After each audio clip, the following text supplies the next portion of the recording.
రావణుడు అన్నాడు, వాళ్ళందరూ 100 యోజనములు దాటి వచ్చేసారంటున్నారు కదా, ఒకసారి నాకు చూపించండి, వాళ్ళని చూస్తానన్నాడు. సరే పదమన్నారు. ప్రాసాదం ఎక్కాడు. ఎక్కి నిలబడి ఏది చూపించు, వాళ్ళల్లో ఎవరో నాకొక్కసారి చెప్పు అన్నాడు.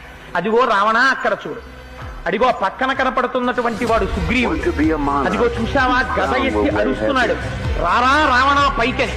ఆయన అక్కడ అరుస్తుంటే ఇక్కడ లంకాపట్టణంలో ఉన్న అంతఃపురాల యొక్క ప్రాసాదములు గోపురములు కదులుతున్నాయి. ఆయన బలపరాక్రమముల ముందు ఎవ్వరూ నిలబడలేరు. ఉన్న వనాల మీద ఉన్న ప్రతి చెట్టు మీద భల్లూకాలు. ఈ భల్లూకాలన్నింటికీ జాంబవంతుడు నాయకుడు. ఆయన త్రివిక్రముడికి 21 సార్లు ప్రదక్షిణం చేశాడు. అంతటి అపారమైన శక్తి ఉన్నవాడు జాంబవంతుడు.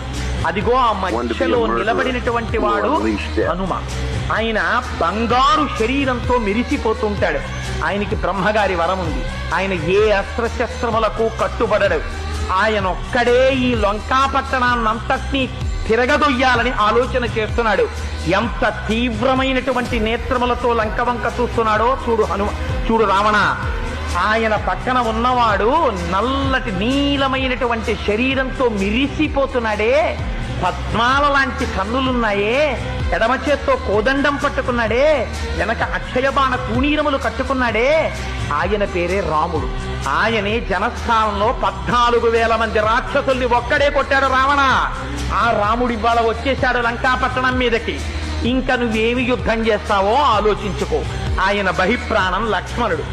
ఆయన నిరంతరం అన్నగారిని కంటిని కనురెప్ప కాపాడినట్టు కాపాడుతుంటాడు. రామతుల్యమైన పరాక్రమం ఉన్నవాడు. ఎన్ని అస్త్రశస్త్రములు రాముడికి తెలుసో అన్ని లక్ష్మణుడికి తెలుసు. వాళ్ళ కోదండము నుండి ఆ బాణములు వినిర్ముక్తమైతే కాపాడగలిగిన వాడు వేరొకడు ఉండడు. అటువంటి రామలక్ష్మణులు, ఈ సైన్యము అంతా వచ్చింది అని దాన్ని చూసి పొంగిపోయి ఓహో కామెంటరీ చెప్తున్నాడు.